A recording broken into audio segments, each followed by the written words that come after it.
Thank you, Mr. Speaker. One of the points I wanted to make that because of the inevitable delay in the report being ready, the report which was done by the committee is actually much better. Colleagues will receive it because it clearly demarcates the schedules, the money from donor funding, conditional grants, and all other monies that need to go to every county. Number two, there is also clarity what every county has gotten in terms of donor funding, the FLOCA money, and all these other monies which have been in the program.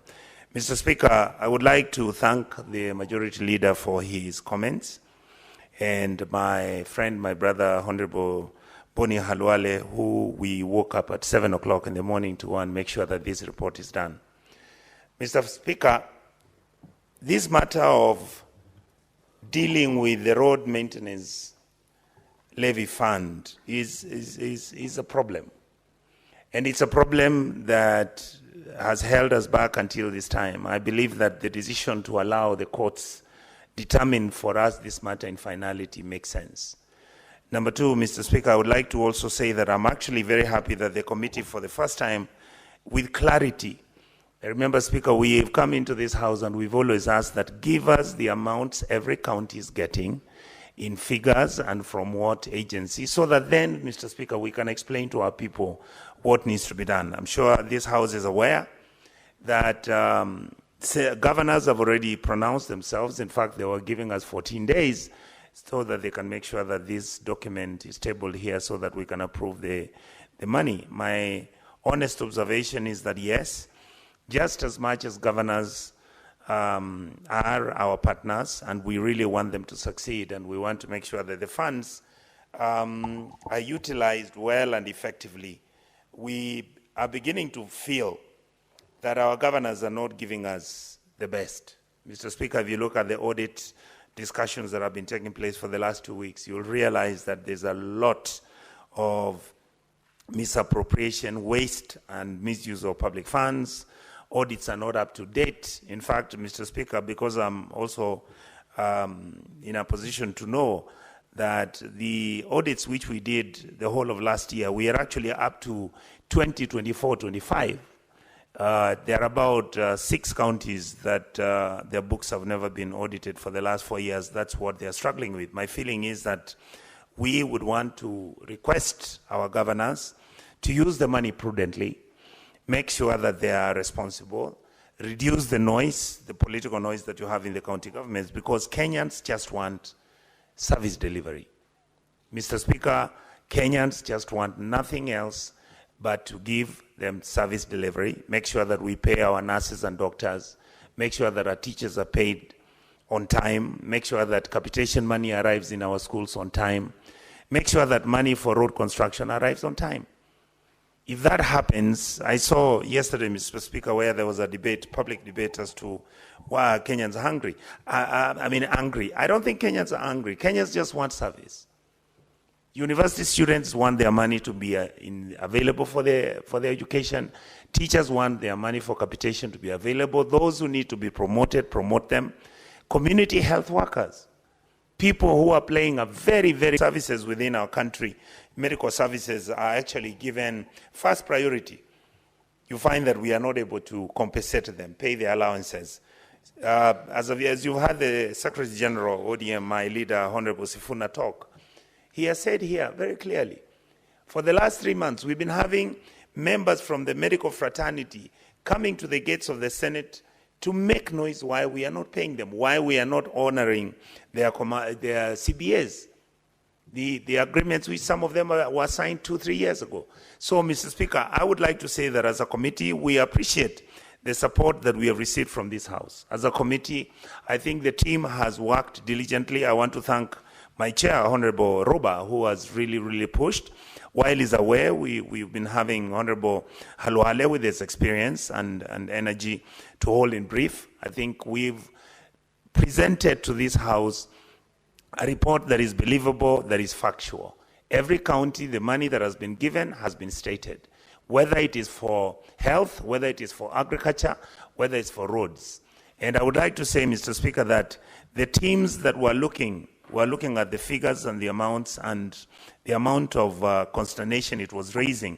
There were many issues that we dealt with, and we felt that because we don't have time, there was no need for us to have disagreements in terms of what the numbers were and what they were not. The only thing I want to remind many here is that last year there was a group of about 18 counties that were given money for the industrial parks, and we waited. I am happy that Kisii County, for example, Mr. Speaker, has also now been given the money for the industrial park, the money which was allocated for cancer as a special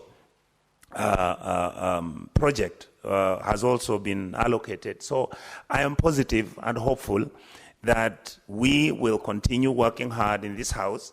We will be standing our ground. I am happy that the senators, many senators in this House are now seized of the fact that we must be the people who are going to defend devolution. We must be the people who are going to make sure that when the money goes to the county governments, let us make sure, Mr. Speaker, that this money does the service that it's supposed to do. Honorable Halwale, I want to tell you that we need to engage our colleagues in the National Assembly to realize that they have to make a decision whether they are going to become the tenderpreneurs in government projects and deals, or whether they are going to serve the public in making sure that the money arrives at the county governments and their constituencies. There's a lot going on in our counties. There's a lot going on in our sub-counties. And Mr. Speaker, my honest observation is that unless we begin to become prudent, we begin to become leaders who believe that the public expectation is higher, and we need to deliver services to our people. But otherwise, I want to say that the last item, which again, Mr. Speaker, you had Honorable Halwale mention, is the fact that yes, fines are collected by the courts, and then these fines are supposed to be transferred to the consolidated fund. What we realized for the last 3 years that we've been looking at these figures, we have actually never had anybody say whether there was an audit done on these fines, whether the money is still being domesticated at the judiciary, or whether the money was transferred to the consolidated fund and budgeted for other purposes. I believe this would be a good call, because even if this money may not be so much, any money right now is needed in our republic. And I hope that we will continue to make sure that we maintain prudency and dignity in making sure that our resources are utilized effectively, fairly, equitably, and prudently. And this issue, another matter that I would like to finally engage in and explain to my colleagues in this House, we have been conducting we've been analyzing and conducting analysis of audit reports from various county governments. I think we need to start asking ourselves, what are the recommendations that this House will be making? Because some of those reports are going to be tabled today. What are the recommendations are we making to try and, if anything, act as deterrents? Because if you find, Mr. Speaker, I'm sure you saw yesterday, you saw in the media where we are being told how certain billions of shillings are being misappropriated by certain county governments, and certain services are not being provided. What then are we doing about it?